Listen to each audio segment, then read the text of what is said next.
Hi friends, ಎಲ್ರಿಗೂ ನಮಸ್ಕಾರ. ಇದು ನನ್ನ ಯೂಟ್ಯೂಬ್ನ 5ನೇ ವಿಡಿಯೋ. ಇವತ್ತು ಬಂದಿರೋದು ನಾವು ಆದಿಚುಂಚನಗಿರಿ ಮಹಾಸಂಸ್ಥಾನ ಮಠಕ್ಕೆ. ಇವತ್ತು ನಿಮ್ಮೆಲ್ಲರಿಗೂ ನಾವು ಆದಿಚುಂಚನಗಿರಿ ಮಠದಲ್ಲಿ ಏನೇನಿದೆ ಮತ್ತು ಇಲ್ಲಿನ ವಿಶೇಷತೆ ಏನು ಎಲ್ಲನೂ ನಿಮಗೆ ತಿಳ್ಸೋಕ್ಕಂತ ಬಂದಿದ್ದೀನಿ. ಹಾಗೆ ವಿಡಿಯೋನ ಕಂಪ್ಲೀಟಾಗಿ ನೋಡಿ ಫ್ರೆಂಡ್ಸ್. ನಾವು ಸ್ವಲ್ಪ ದೂರ ಮುಂದೆ ಬಂದ್ವು. ಇನ್ನು ಸ್ವಲ್ಪ ದೂರದಲ್ಲಿ ಈ ಮೆಟ್ಲುಗಳು ಕಾಣಿಸುತ್ತೆ. ಈ ಮೆಟ್ಲಿಂದ ನಾವು ನಡ್ಕೊಂಡು ಹೋಗ್ಬೋದು, ಇಲ್ಲ ಮುಂದೆ ಬೈಕಲ್ಲಿ ಸಹ ಹೋಗ್ಬೋದು. ನಾವು ಬೈಕಲ್ಲಿ ಹೋಗ್ತಾ ಇದ್ದೀವಿ. ಹಾಗೆ ಇಲ್ಲಿ ಬೈಕ್ನ ಪಾರ್ಕ್ ಮಾಡಿಬಿಟ್ಟು ಸ್ವಲ್ಪ ಒಳಗಡೆ ಹೋಗಬೇಕು. ಫ್ರೆಂಡ್ಸ್, ಇವಾಗ ನೀವೇನು ನೋಡ್ತಾ ಇದ್ದೀರಲ್ಲ, ಇದು ಶ್ರೀ ಗುರು ಭೈರವೈಕ್ಯ ಮಂದಿರ ಅಂತೇಳಿ. ಹಾಗೆ ಅದ್ರ ಪಕ್ಕದಲ್ಲಿ ಇರ್ತಕ್ಕಂಥದ್ದು ನಮ್ಮ ಶ್ರೀ ಕಾಲಭೈರೇಶ್ವರ ಸ್ವಾಮಿಯ ದೇವಾಲಯ ಆಗಿರುತ್ತೆ.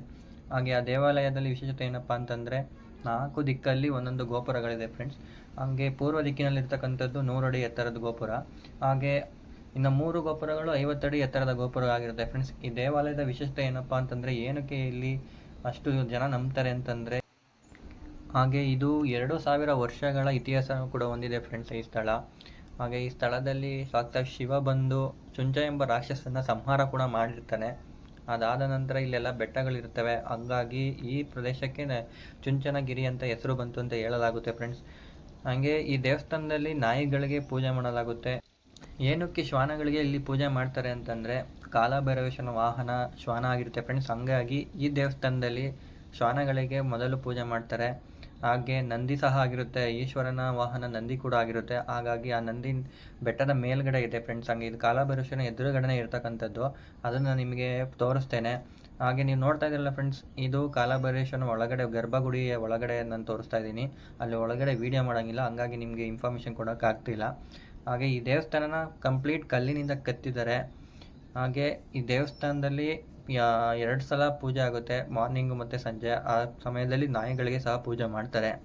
ನಾನೀಗ ತೋರಿಸ್ತಾ ಇರೋದು ಪೂರ್ವ ದಿಕ್ಕಿನಲ್ಲಿರ್ತಕ್ಕಂಥ 100 ಅಡಿ ಎತ್ತರದ ರಾಜಗೋಪುರ ಆಗಿರುತ್ತೆ. ಇದು ಶ್ರೀ ಕಾಲಭೈರೇಶ್ವರ ದೇವಾಲಯದ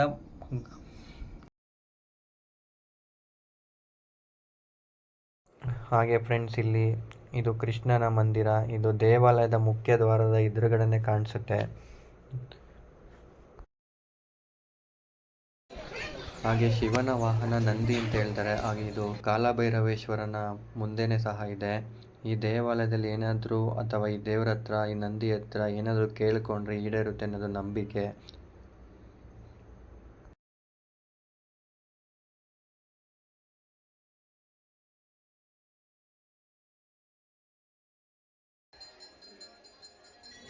ನೋಡೋರಲ್ಲ ಫ್ರೆಂಡ್ಸ್, ಯಾವ ರೀತಿ ನಂದಿ ಕಿವಿಲಿ ಹೇಳ್ತಾ ಇದ್ರು ಅಂತ.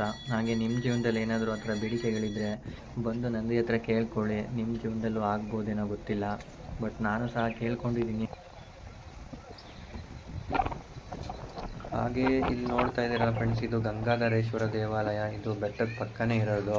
ನೀವೇನಾದರೂ ಬೆಟ್ಟ ಹತ್ಬೇಕಾದ್ರೆ ಇದು ಸಿಗುತ್ತೆ. ಹಾಗೆ ಇಲ್ಲಿ ನೋಡ್ತಿರ್ಬೋದು ಗಂಗಾಧರೇಶ್ವರ ದೇವಾಲಯ ಅಂತ. ಇಲ್ಲಿ ಬೆಟ್ಟಕ್ಕೆ ಹೋಗೋ ದಾರಿ ಸಹ ಇದೆ. ಇಲ್ಲಿ ನೋಡ್ತಾ ಇರ್ಬೋದು ಎಷ್ಟೊಂದು ಜನ ಹೋಗಿ ಬರ್ತಾ ಇದ್ದಾರೆ. ಇಲ್ಲೆಲ್ಲ ಮೆಟ್ಲುಗಳು ಸಹ ಇದೆ. ಇದು ದೇವಾಲಯ ಮುಂದೆ ಇರ್ತಕ್ಕಂಥ ಕಲ್ಯಾಣಿ. ಈ ಕಲ್ಯಾಣಿಲಿ ಈಜಾಡ್ಬೋದು.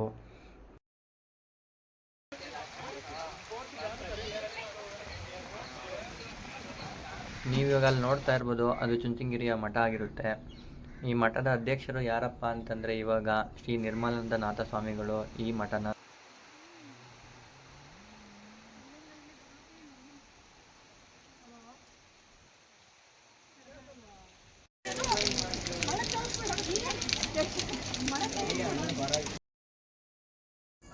ನೋಡಿದ್ರಲ್ಲ ಫ್ರೆಂಡ್ಸ್ ಹೇಗಿತ್ತು ಅಂತ ಆದಿಚುಂಚನಗಿರಿ ಮಠ.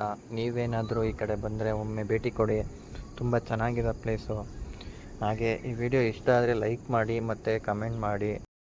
ಹಾಗೆ ಸಬ್ಸ್ಕ್ರೈಬ್ ಮಾಡೋದನ್ನ ಮರಿಬೇಡಿ ಫ್ರೆಂಡ್ಸ್. ಈ ವಿಡಿಯೋ ನೋಡಿದ್ದಕ್ಕಾಗಿ ನಿಮ್ಗೆಲ್ಲರಿಗೂ ಧನ್ಯವಾದಗಳು.